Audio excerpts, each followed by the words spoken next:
Hi, Bishop Frank Dupre here with a drive-by message. I hope that you can see this one clearly today. It's very bright and sunny.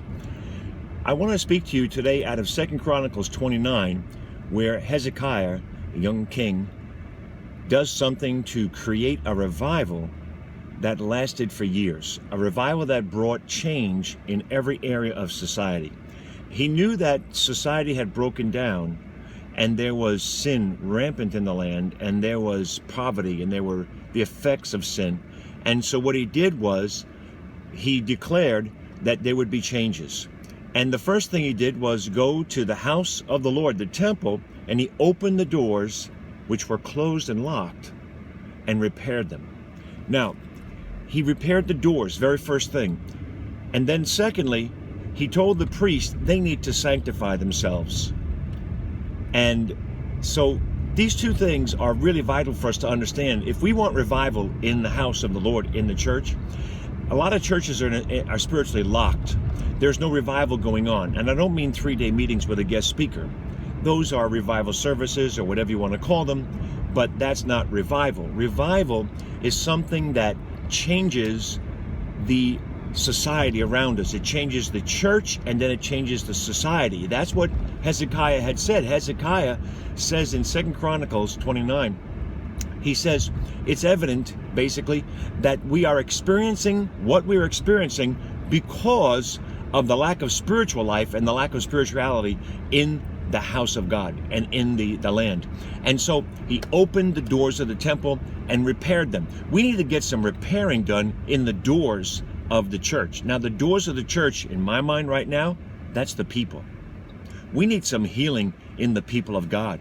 We've got a lot of hurt and wounded people, and they are not functioning the way they should function as priests. You can't have them sanctify themselves to serve the Lord as priests of the Most High unless they're repaired first. They have to understand what it is to be a priest of God. Does the average everyday Christian really understand what it means to serve the Lord in the beauty of holiness? Do they really understand what it means to offer him the sacrifice of praise, which is the fruit of our lips, instead of sacrifices that they used to offer in the Old Testament times, which this is the replacement of it. As New Testament priests, we're offering God the sacrifice of praise.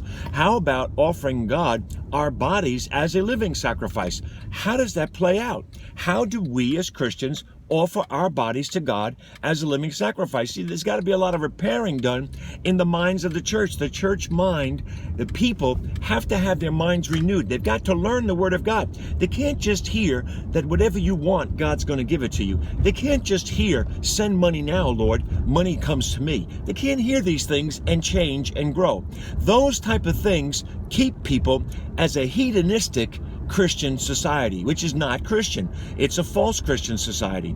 And so the world around us is suffering. The churches, the people around the churches are suffering, the neighborhoods, the areas. And you can have a mega church in a city, and the neighborhood around the mega church is in terrible shape, terrible condition. Why? Because the people in the mega church in the city there, all they're interested in is themselves. They're not interested in changing society. They want to get what they want. They want to name what they want. They want to claim what they want. They want to be able to be told that prosperity is mine and you can have whatever you want. God's going to send money. He'll send checks in the mail. He'll send all these things. That is not what the gospel is about. I dare say Jesus never talked about people getting checks in the mail, even though they didn't have mail, but that type of thing.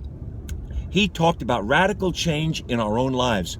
So the second thing that Hezekiah said was to the priests, sanctify yourselves.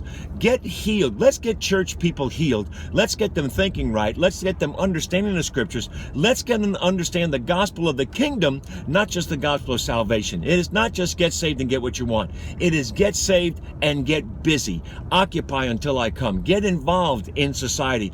Start climbing up one of those 7 mountains. God's called you to work out there in the world as a believer now. Well, get out there and start climbing your mountain and start to take your mountain for God. Start to make an influence in the lives of others. Start to make a difference in other people's lives. That's what Christianity is about. It is not about getting what you want.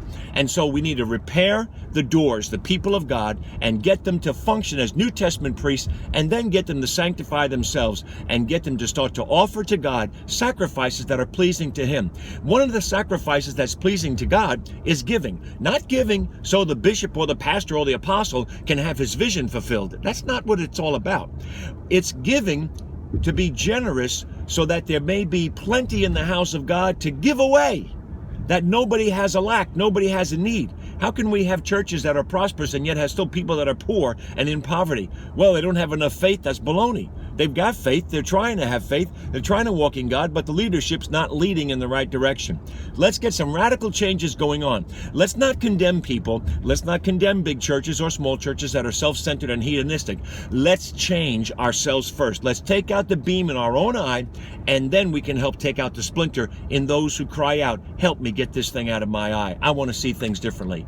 So I pray that this message blesses you. Don't forget, go to www.frankdupree.com. That's D-U-P-R-E-E. And you can always catch these messages on Facebook, Twitter. You can follow me on Twitter. And I pray that God will bless you today and bring revival into your life and into your church. God bless you now.